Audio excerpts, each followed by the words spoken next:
इस्तीफा दो, इस्तीफा दो, इस्तीफा दो। बहुजन समाज पार्टी जिंदाबाद, बहुजन समाज पार्टी जिंदाबाद, बाबा साहब अमर।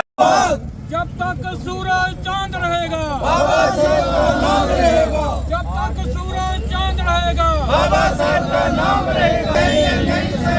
कुमारी मायावती जी जिंदाबाद, बहन कुमारी मायावती जी जिंदाबाद, बहुजन समाज पार्टी जिंदाबाद, बहुजन समाज पार्टी जिंदाबाद, अमित शाह मुर्दाबाद, अमित शाह जिंदाबाद, अमित शाह जिंदाबाद।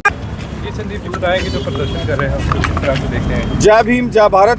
आज का जो हमारा एक शांतिपूर्वक एक रोष रैली के रूप में हमने एक प्रदर्शन करा है, वो गत दिनों जो पिछले दिनों गृह मंत्री तड़ीपार जो अमित शाह हैं, जिन्होंने संसद में बाबा साहब की एसपी कठुआ की टीम, क्योंकि आज बहन कुमारी मायावती जी के द्वारा आह्वान था पूरे भारतवर्ष में जिला लेवल पे डिस्ट्रिक्ट लेवल पे जो प्रोटेस्ट है वो यहाँ पे रखे गए हैं। आज उसी उपलक्ष्य पे हम लोगों ने यहाँ पे जो बीएसपी कठुआ की यूनिट है, हमने यहाँ पे एक शांतिपूर्वक एक प्रोटेस्ट रैली, छोटा सा प्रोटेस्ट रैली के रूप में एक मेमोरेंडम जो है वो डीसी साहब को, डिस्ट्रिक्ट एडमिनिस्ट्रेशन को सौंपने का एक निर्णय लिया गया था जो बहन कुमारी मायावती जी द्वारा।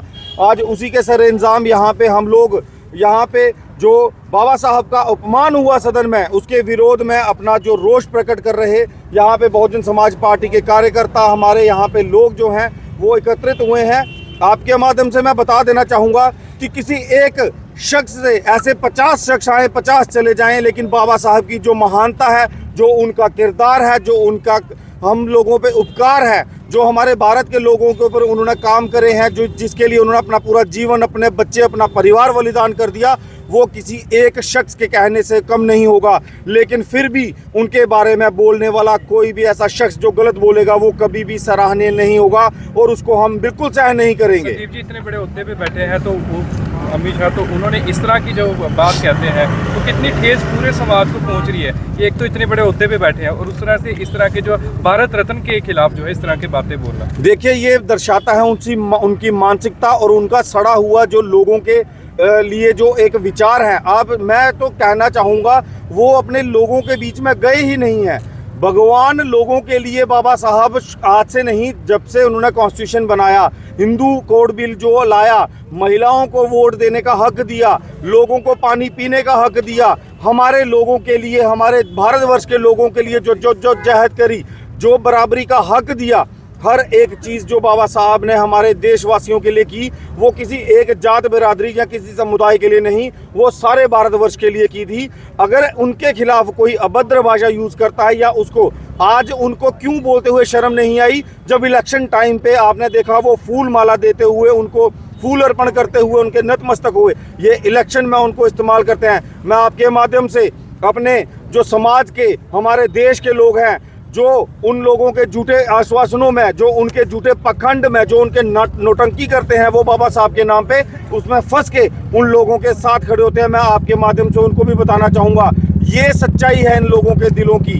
ये भाजपा जो सरकार है ये कभी नहीं चाहती है कि कभी बराबरी का जो हक है वो मिले, बाबा साहब की जो महिमा है उसका गुणगान हो, या जिस शख्स ने हमारे भारतवर्ष के लिए, जिन जिन महापुरुषों ने हमारे भारत के लिए, हमारे पूरे देश के लिए जो अपना बलिदान दिया, अपना सहयोग दिया, अपना साथ दिया, उनकी जो कीर्ति है वो गाई जाए। जब ये किसी एक शख्स का गुणगान करते हैं, मैं किसी का भी कोई नाम नहीं लेना चाहूँगा, जब ये किसी एक बंदे का नाम लेके हर जगह जुमले पे जुमला फेंकते हैं, उस टाइम इनका आत्मविश्वास, इनकी अपनी आत्मगिलानी कहाँ रहती है।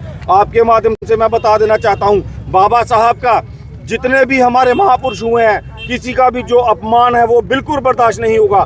आज एक छोटा सा हमने एक रोष प्रकट करने के लिए जो पार्टी की हाईकमान की तरफ से एक आदेश आया था उसको सर इंजाम दिया है। अगर अमित शाह जी ने माफ़ी नहीं मांगी और इसके ऊपर दोबारा कभी ऐसा कुछ बाबा साहब की अजमत पे, बाबा साहब के नाम पे कभी कोई सवाल आया, तो यहाँ पे बहुजन समाज के लोग, बहुजन पार्टी के लोग और पूरे देशवासी एकत्रित होकर एक आंदोलन करने के लिए आपके साथ एकदम एकजुट रहेंगे। जय भीम जय भारत। जैसा कि हमें ऊपर से बहन कुमारी मायावती जी का आर्डर हुआ कि 24 दिसंबर को पूरे भारत में बहुजन समाज पार्टी जहाँ जहाँ है वहाँ पे अपने डिस्ट्रिक्ट कार्यालय में जो है वो अमित शाह के खिलाफ जो है वो प्रोटेस्ट करेगी।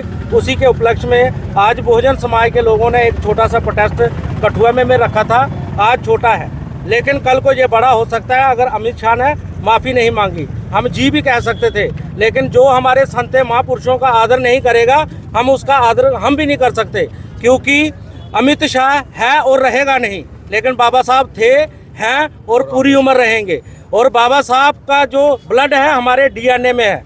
इसलिए हम मीडिया के माध्यम से बताना चाहते हैं कि बहुजन समाज के लोगों के साथ इतने अभद्र तरीके से पेश ना आया जाए। ऐसा ना हो कि कल को बहुजन समाज जो है पूरा भारत को सील कर दे, किसी को सांस लेने में भी दिक्कत हो। क्योंकि हम कभी भी अपने संतों महापुरुषों का जो उनका सोच है उसकी विचारधारा पे चलने वाले लोग हैं, शांति प्रिय लोग हैं हम, लेकिन हमें छेड़ने की कोशिश मत की जाए। बाबा साहब के ऊपर जो उन्होंने अभद्र टिप्पणी की है, हम पुनः एक बार मीडिया के माध्यम से ये बताना चाहते हैं कि वो पूरी जनता से माफ़ी मांगे। ये थोड़ी है कि वो बाबा साहब जो है एक दलित समाज के लीडर थे, वो पूरे भारत के थे, वो ग्रैंडफादर थे इस देश के, न्यू इंडिया की जो उन्होंने संरचना करी थी। इसलिए आज हम डीसी साहब भाजपा कार्यकर्ता जो है बाबा जी का सहारा लेते हैं, इनके बारे में बोलते हैं, जब इलेक्शन आते हैं तब इनको और उसका इलेक्शन खत्म हो गया पर इन्हीं के बारे में जो है गलत टिप्पणियाँ दे रहे हैं। तो किस तरह से भारतीय जनता पार्टी की ये रणनीति है जो आप देख रहे हैं? देखिए, बाबा साहब के साथ चलने वाले लोग जो हैं वो अम्बेडकरवादी हैं और दलित हैं, और जो बाबा साहब की सोच के साथ चलने वाले लोग नहीं हैं वो हरिजन हैं। मैं शरेआम मीडिया के माध्यम के सामने बताना चाहता हूँ, आज जो बाबा साहब के विचारधारा पे लोग चल रहे हैं वो आज प्रोटेस्ट कर रहे हैं, और कहीं ना कहीं जो हरिजन लोग बन चुके हैं वो आज बहुजन समाज के साथ नहीं है, वो कहीं दूसरी पार्टियों में बैठ के अपने पर्सनल बेनिफिट के लिए लोगों को गुमराह कर रहे हैं। आज मैं एक पढ़ा लिखा बेरोजगार हूँ, आज मैं बाबा साहब के सिद्धांतों पे चलने वाला हूँ। मैंने आज तक कोई रिजर्वेशन का बेनिफिट नहीं लिया है। बड़े अफसोस के साथ कहना पड़ रहा है कि आज हमारे कठुआ के ही एमएलए लगा लो आप, आज इतनी बड़ी पोस्ट पे बाबा साहब का खाकर एक भी उन्होंने एक शब्द तक बाहर नहीं निकाला कि आज जो भी है गलत, इनकी जो अंदर की जो आत्मा है वो मर चुकी है। आज ये अपने संतों महापुरुषों का जो है वो अपमान सहन कर रहे हैं। इससे बड़ी दुख की बात क्या हो सकती है? बहुजन समाज पार्टी ही एक ऐसी मात्र पार्टी है जो अपने इस देश के कॉन्स्टिट्यूशन पे चलने वाली एकमात्र पार्टी है, वो बहुजन समाज पार्टी है। जैसा आपने देखा होगा इलेक्शन के दौरान हर पार्टी जो है अपना घोषणा पत्र निकालती है, लेकिन बहुजन समाज पार्टी का कोई घोषणा पत्र नहीं होता है। बहुजन समाज पार्टी का एकमात्र घोषणा पत्र है वो परम पूज्य भारत रत्न बाबा साहब डॉक्टर भीमराव अम्बेडकर जी का कॉन्स्टिट्यूशन जो है पूरे भारत में सही तरीके से इम्प्लीमेंट करवाना, यही बहुजन समाज पार्टी का एकमात्र उद्देश्य है।